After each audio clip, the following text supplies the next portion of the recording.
Hello and welcome back, friends, to another episode of Lynch Paints, where today I'll be taking you on a little journey into the Halo universe and how to paint one of the deadliest elite warriors, the Zealot class. So let's grab our paints and energy swords and let's dive into the great journey. But of course, before we start our great journey and firing all the Halo rings, we're going to need a selection of paints, and these are the ones I've used in this video today, alongside which we will need a medium-sized brush, a finer detail brush, and a teeny weeny teeny tiny brush for all those teeny tiny places. So our first step is going to be applying a white acrylic primer over the model, and this is the result. So you can use just any kind of standard acrylic white primer. I just tend to use the Citadel ones just because I quite like the finish. So our next colour of choice is going to be this Screamer Pink. Now we're going to grab a medium-sized brush, thin it with a little water, and we are just going to focus on the arm panels at the moment. If you end up going over a little bit, it doesn't matter too much because we can tide it up later on with using some black contrast paint.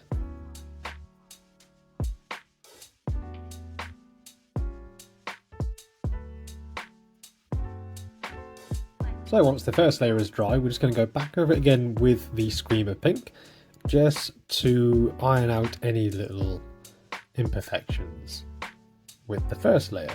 This will also help to deepen the colour as well, because we're taking a relatively dark colour. We are thinning it with a little water, going over a light undercoat. It will make it a bit on the bright side. So it's going to darken it down a little bit before we build the colours back up again. And there's a few areas that have left black, like sort of around the collar area. I've left that blank for a reason, as that will be painted black later on. But we're just going to be as careful as we can, just to obviously minimise the amount of cleanup work we're going to have to do later on. But if you do go over the lines, it's not the end of the world. We are going to be using black just to tidy it up and do the under armour. So now that the Screamer Pink has dried and we've had our two nice thin coats on, we're going to move on to the next colour. So I have here this Wazdaka Red. Now the difference between this red and, let's say, the Mephiston Red, that needs a good shape, but it's a new paint. But anyway, is that this one has a slight sort of purpley hue to it, which is going to tie in with the Elite Ultra look really, really well. So we're going to want maybe like a 50-50 mix of the two, and then just using a more finer detailed brush, I'm just going to thin it down just a little more. We are going to start to pick out all the raised areas of the armour and leaving the recesses as they are. So just take inspiration from where your light source is hitting the model as well. So again, with this, you can go as detailed as you like. You can go full in, or you can take it sort of relatively simple. Just pick out a few areas that is going to make the colour stand out.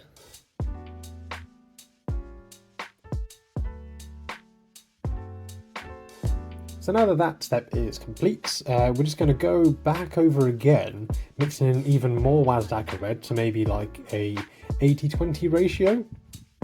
And again, just thinning it down with a little water. We're going to be picking out even more of the raised areas, almost acting like a highlight.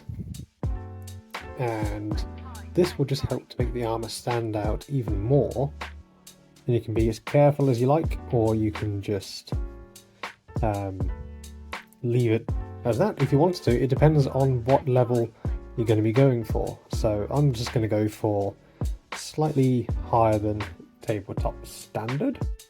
So I'm going to be using this to highlight as best I can. There's a lot of raised areas, a lot of angles as well, so take your time with this, and the next step will be much simpler. So now that that step is complete, we're just going to move over onto the nice easy step. So we're going to take some of this contrast black legion paint, or any equivalent contrast paint or speed paints that you have at your disposal, and using the same brush as we had done before, we're just going to go over the Under Armour. So we want that preciseness with this brush, because we don't want any of this going onto our lovely purpley red armour. There's a couple of areas that I hadn't highlighted, and they were the shoulder pauldrons and just a couple of little bits on the helmet, as I was looking at a couple of reference pictures just before I started painting, just to refresh myself and re-familiarise myself with how they look. And this, in terms of painting on the actual armour itself, is entirely optional. You don't have to, you can keep it a nice purplish red, or you can mix up a little bit. You can paint more or different areas of the armour in the black, just to make them stand out from the others. So we may need, in some areas, to go over this twice with the contrast paint, but that is okay, because this will just help to glide really nicely into all the recesses, all the nooks and crannies. So again, just take your time with this, and we'll be over with the next step. So that's the Under Armour and the general blacks of pretty much complete. So the one coat seemed to do pretty well, so I'm just going to leave it as that. So I've been just over the shoulder pads and just little bits of the armour that reflected some of the artwork that I've seen online. So we're going to take a quick look at his plasma rifle. So I'm going to use a little combination of this Azurus purple, and I've got some Gene Sealer purple as well, which is a nice lighter purple. So next up with the gun, I'm just going to add in a little bit of this grey, the Storm Vermin fur, just to the back sort of wings on the rifle.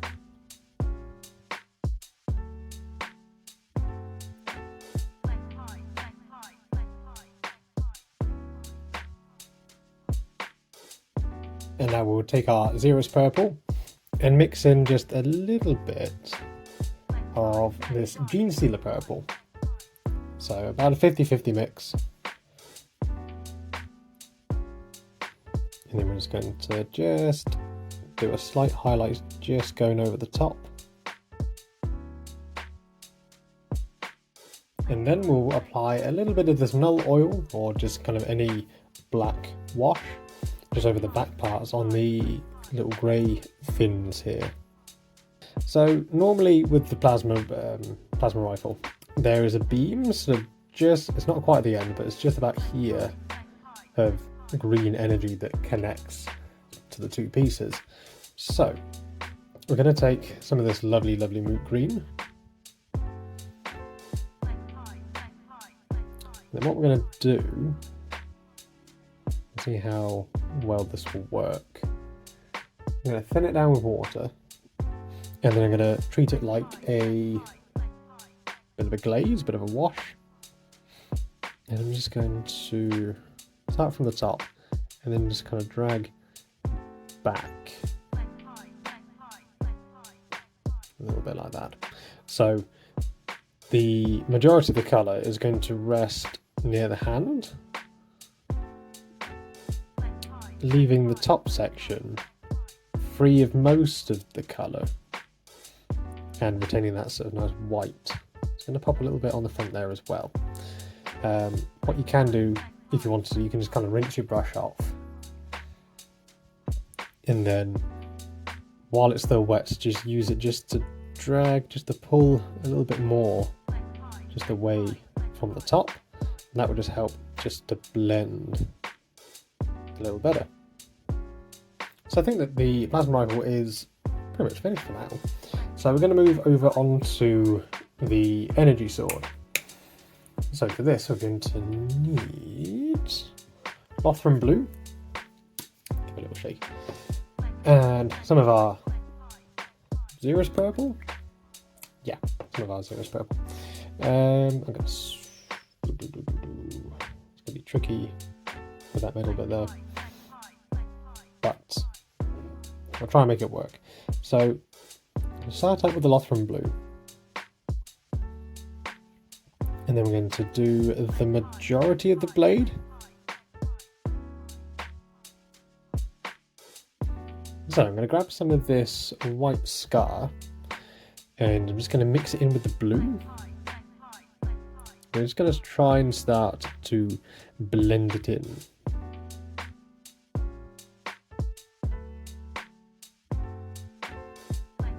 So now I'm going to mix in a little bit of this Xeris purple,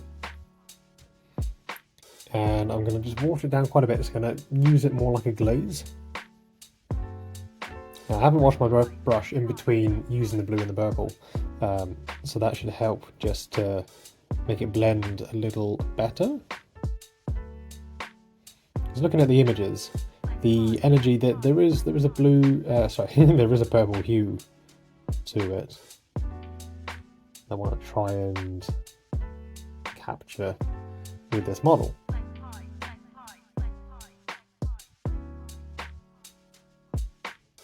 So just as we're waiting for the sword to dry, so we can highlight it with a little bit more white, we're going to take our white and just water it down with our lovely water.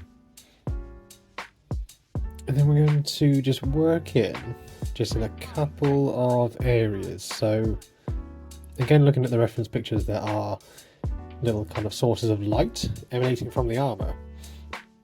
And luckily this model has them sculpted on. So it's going to drop in just a couple of little points of light.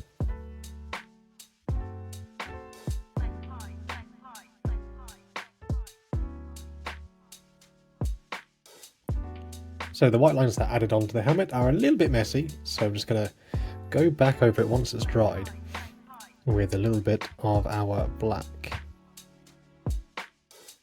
So going back to the energy sword, we're just going to highlight it with some white. So I'm just going to start out by just blending a little bit just on the very tips. So at the minute it's a very, very, very light blue. I want the ends to be a white. And then just using the tip / edge of your brush, we're just going to very carefully give it a little highlight.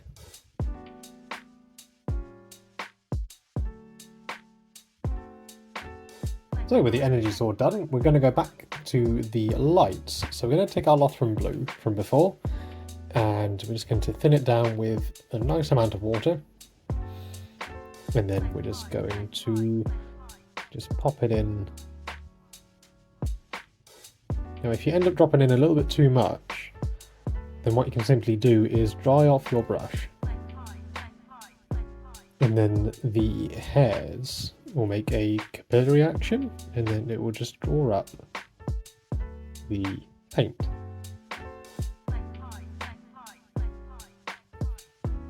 So that way you still have some of the white underneath just showing through. I'm going to pop a bit more into there.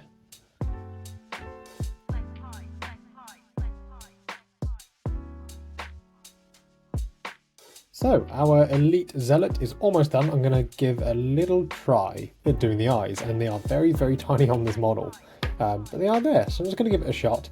If it doesn't work, I can just paint back over it in the contrast white. So I'm going to take some yellow and a very, very, very fine tip brush, and I'm just going to thin it down a little bit just to help with a bit of control.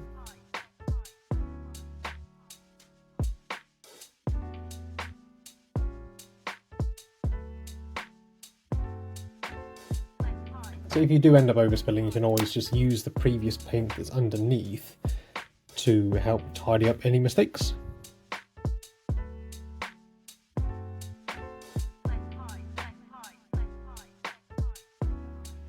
And so here we are at the end of the video. So thank you ever so much for watching along, and I hope that you all have enjoyed this painting guide. If you have, then show your appreciation with a like and a comment down below. Let me know which part was your favourite. Let me know if you painted one of these before, and if you're new, a subscribe would be hugely appreciated. There'll be stills and reels of these miniatures over at my Instagram page, Elite Paint, so if you're new over there, then do check me out. I painted one of these before the other day, the one with the 2 energy daggers. It was a lot of fun, so I thought I will base a video on it. So there's going to be a lot more Halo model related content coming out in the next couple of months as I delve into a bit of a Halo project that I'm working on, which is a Halo D&D campaign.